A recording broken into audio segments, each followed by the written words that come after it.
The band was formed by two youngsters named Tom DeLonge and Mark Hoppos.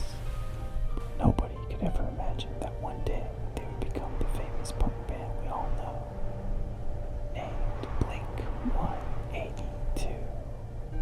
But how did Blink182 become such a famous punk band? And why did they become a band that played punk? Did Hoppos have his own television show? Did the drummer Barker almost die? Who is the band's original drummer? Did DeLonge and Hoppos start a shoe company? What was the significance of the number 182? And what was their life like before fame? It's time for me to answer all these questions and more, since this is ASMR.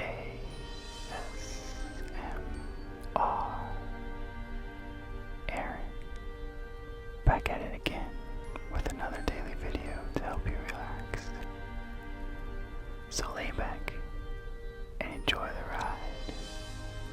I hope this read helps you get you through your day, or even better, I hope this video helps you gently fall asleep.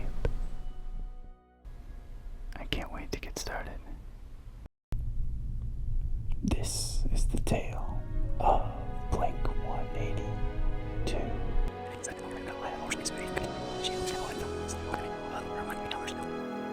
Blink182, formerly known as simply Blink, is a Southern Californian punk band that was formed in 1992 by Tom DeLonge and Mark Hoppos.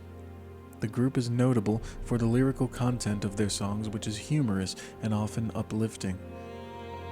The history of Blink began in 1992 when Hoppos moved to San Diego, California, and was thinking of starting a band, and was fortunately introduced to DeLonge.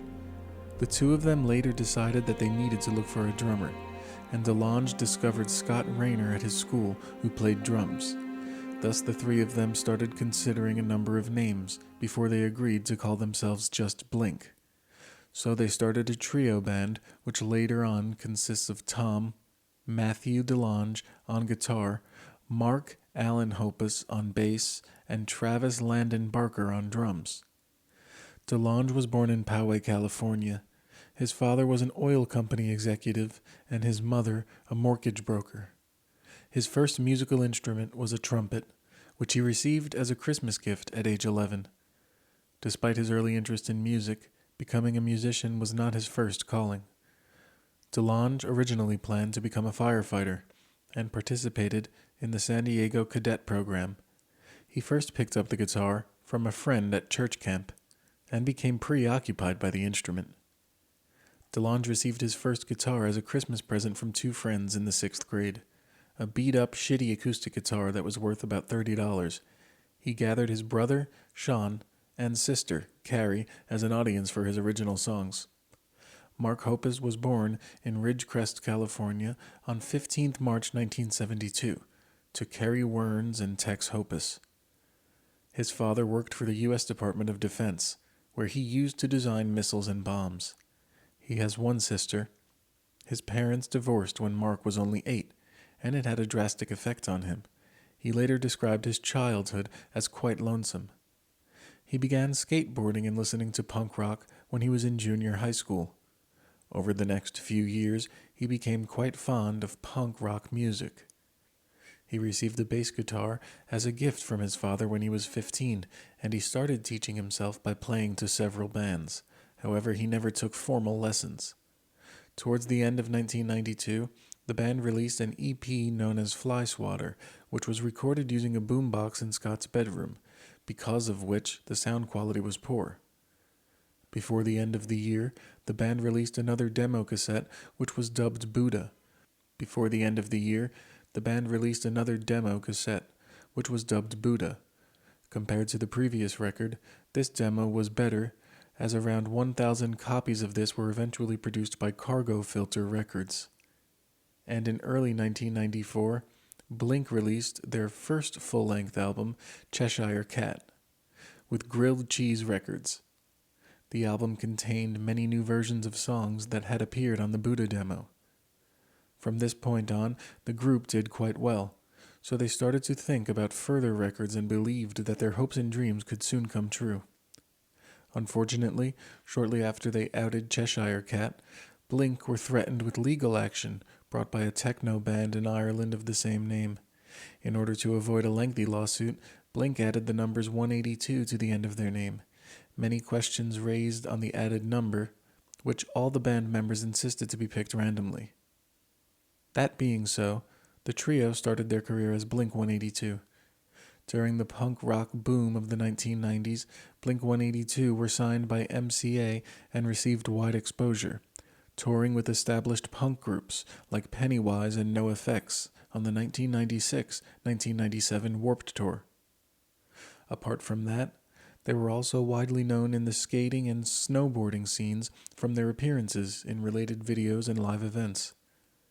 After moving to Encinitas, California, the band recorded their second studio album, Dude Ranch, with producer Mark Trombino and released it in 1997. The album was a hit, and its two singles, Josie and Dammit, rose to the top of the U.S. airplay charts, with the Dammit, Growing Up, also becoming a radio hit. In 1998, Blink182 met a minor problem, which prevented the group's progress, by means of which Rayner, who at the time had a serious drinking problem, was reportedly asked to leave the band and go to rehab, although there were also reports saying he decided to leave to go to college and earn a degree. The fact was, he left midway through a U.S. tour, resulting in his replacement by Travis Barker, who had been playing with the band, the Aquabats. This phenomenon pushed Blink182 to once again begin things from dawn. Yet, they could stand still, and in 1999, they released the band's third album named Enema of the State. The album's CD was successful thanks to its hit singles, What's My Age Again, Adam's Song, and All the Small Things, all of which pushing forward Blink182 to punk rock fame, and gaining a large amount of airtime on MTV and Total Request Live. In continuation, Blink182 released a live album in 2000 dubbed The Mark, Tom, and Travis Show. Featured in it is the live versions of the band's radio hits, mixed with comedy bits, and the new song Man Overboard. Coming after that in 2001 was the band's fourth album, Take Off Your Pants and Jacket, which followed the same basic formulas as the Enema of the State. That same year, Blink182 also appeared on the cover of Cosmo Girl and won a Nickelodeon Kids' Choice Award. Moreover, during the same time, Tom DeLonge and Travis Barker were involved in side projects, the Transplants and the Boxcar Racer bands, which explored other musical styles. The group's fifth album was next released in the year of 2003 via Geffen and was described as a self-meditation on romantic decay. This was their untitled fifth record, in which it featured the hit singles Feeling This, I Miss You, Down, and the 80s influenced Always. Detailing on the reason, Travis Barker had confirmed that the band left the album untitled, rather than self-titled, to represent a whole new Blink182. The album showcased a style of music deeper than anything Blink182 had done previously, but still got a good deal of play on pop stations and MTV. In fact, this album had raised many critics, claiming the group sounds similar to that of The Police and U2. Although members of the band insisted they took most of their influence from The Cure, whose frontman Robert Smith had appeared on their track All of This. Despite the minor comments, many listeners said the album contained heavier riffs and more profound lyric. Detailing on the reason, Travis Barker had confirmed. For everyone's surprise, on February 21st, 2005, the group announced that they would not be able to play at the Music for Relief Tsunami Benefit Show in Anaheim, California, due to unexpected circumstances. In chain of that, the following day, they stated on the band's official website that they would take an indefinite break in order to spend more time with their close friends and loved ones. The statement has since been confirmed by Travis Barker, who, during a recent interview with K-Rock, said that they were taking a rest from their normal activities to focus on some alternative projects. DeLonge would continue directing music videos, Hoppos would be producing records, and Barker himself would be busy with the Transplants and the summer's Warped Tour. Subsequent to those, in an interview held with MTV News, Mark Hoppus announced that he and Travis Barker were working on a side project called 44, and that a female singer would be on the band. DeLonge, meanwhile, was successful with his new band, Angels and Airwaves, that spawned a debut album, We Don't Need to Whisper, in 2006, that went to number 4 on Billboard Hot 100 chart. After their respective success, there was a silent agreement that the band possibly wouldn't reunite with the original lineup or with Travis on drums. In September 2008, Barker was injured when a plane in which he was passenger crashed outside of Columbia, South Carolina. Barker suffered second and third degree burns. Hoppus and DeLonge visited Barker in the hospital, and in February 2009, the band made their first live appearance since 2005 at the Grammy Awards and announced they were reforming. They kicked off their reunion tour with Fall Out Boy and Weezer as openers in July 2009. They then spent months working on their 6th album in between working on their side projects. The record, called Neighborhood, eventually came out in 2011 and peaked at number 2 on Billboard 200. The project spawned no big hits, and it disappointed their label Interscope, which later they left in 2011. As an independent artist, they released an EP called Dogs Eating Dogs in December 2012 and embarked on a tour, which included shows in Australia in 2013. At the time, Brooks Wackerman was hired to replace Barker on drums, as he was unwilling to fly after his near-death experience in the 2008 plane crash. The band already planned a 7th album before Barker and Hoppus announced in early 2015 that DeLonge had indefinitely quit the band, and they'd replaced him with Matt Skiba of Alkaline Trio. Fans were later left confused when DeLonge himself denied his departure. In an interview with Rolling Stone, Barker and Hoppus explained what really happened between them and DeLonge, saying that the musician had been complicated to work with. Hoppus said that DeLonge's attitude toward new music was passive, while Barker asserted why Blink even got back together in the first place is questionable. Following the drama, Hoppus, Barker, and Skiba toured together before recording Blink182's first album without DeLonge. They released Bored to Death in April as the first preview of the LP, which was announced as California, and entered the Billboard 200 chart at number 1 following its release in July. Hoppus on Music aired on the Fuse network from 2010 until 2012.